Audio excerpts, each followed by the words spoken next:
Probably in the early 2000s, down the road, and this car just turned. It bent the whole frame of my Suburban so bad that it buckled the floor. Did you start to experience neck pain or what stiffness? I didn't start feeling neck pain until maybe the last 3 or 4 years, and it was more always right here on my shoulder and my neck. Is it more on the right side? It was, but now this left side is hurting me more right here. After I got the Epley maneuver, it was painful. They're the worst.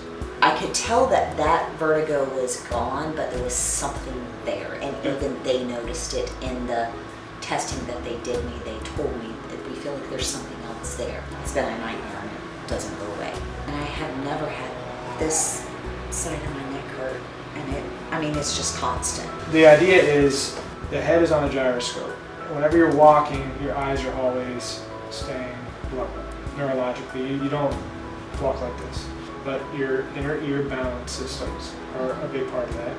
Your jaw, so your ability to track and slide properly. If your head's tilted, it'll screw up your TMJ. Oh, I've had that for a couple of years. And then the muscles of your eyes. So you have a series of cranial nerves, that 12 pairs of them that control the functions of your head, face, and neck. Okay. Mm-hmm. The third, fourth, and sixth one control like little motors that move your eyeball. When they're doing Epley's maneuvers, they're looking to see as they take you back. Right. If you go into what's called nystagmus, for what it's worth. If you go into nystagmus, it's showing that the juice that's going to that motor to pull that eye is firing. If your head is tilted and your brain is saying look to the right and you're actually looking up, that screws up your brain. It doesn't know quite what to do with that.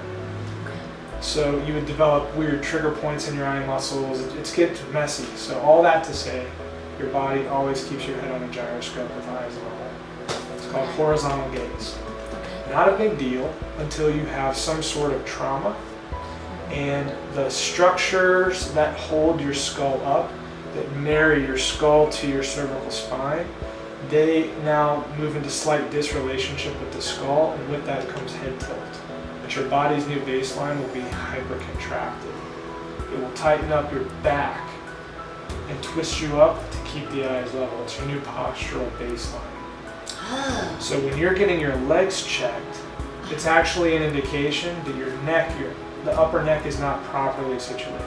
So instead of having your hip adjusted every visit, you want to fix this. I'm going to reestablish the normal structural positioning of the bones that sit just below your skull. Because when those are off, it irritates your nervous system. It creates direct nervous system tension, which can cause migraines and vertigo.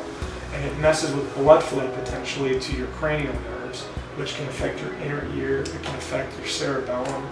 Lay back. Scoot towards your feet just a little bit. I want those feet hanging off. My right, her left is pulling up. Good 1/4 to 3/8 of an inch she's pulling up. You feel that right there? On that right side?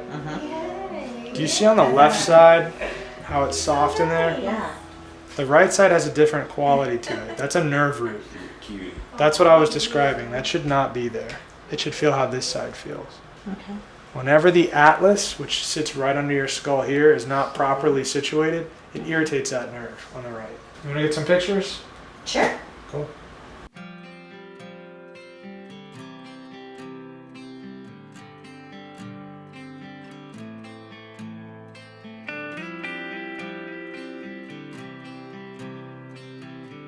This is you.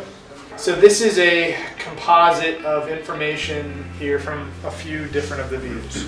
Okay. This is what I will use to adjust you.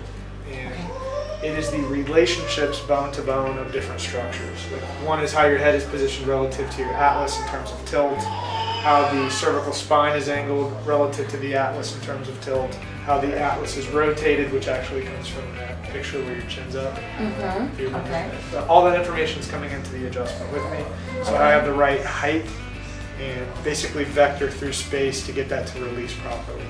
Okay. The table will do the bulk of the work and adjustment. So I'll be setting the instrument up over that area. The table's mechanical, so you're going to feel the headpiece moving and influencing and prepping and pre-stressing everybody back towards 0.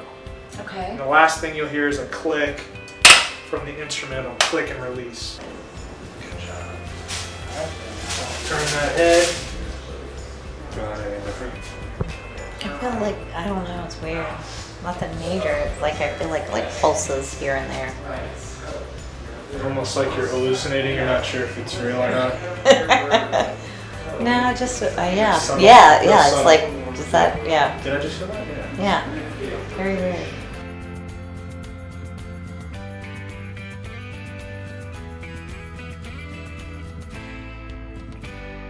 Oh, first time in 5.5 months that my neck hasn't hurt. No leave today for first time in 5 months. I was like, yes. My hips are fine. Yeah, I don't feel any pressure over there. None. Cool. Isn't that crazy? Score. How the other Yeah, day it was good hurting weekend. so bad. Whenever the atlas goes back out again, that nerve is going to swell up. You know what I'm noticing now too is sitting straight up like at the computer, and I really do focus, but before it would kill my back. Yeah. And it's not hurting as bad It's just anymore. easier to be upright. You're in. Yeah, I know. I don't feel any. I don't feel that when the first time when you did, I was like, ow. When you go out, you will. You'll Yeah. notice. I don't feel right anything away. now. You'll be like, elbow me.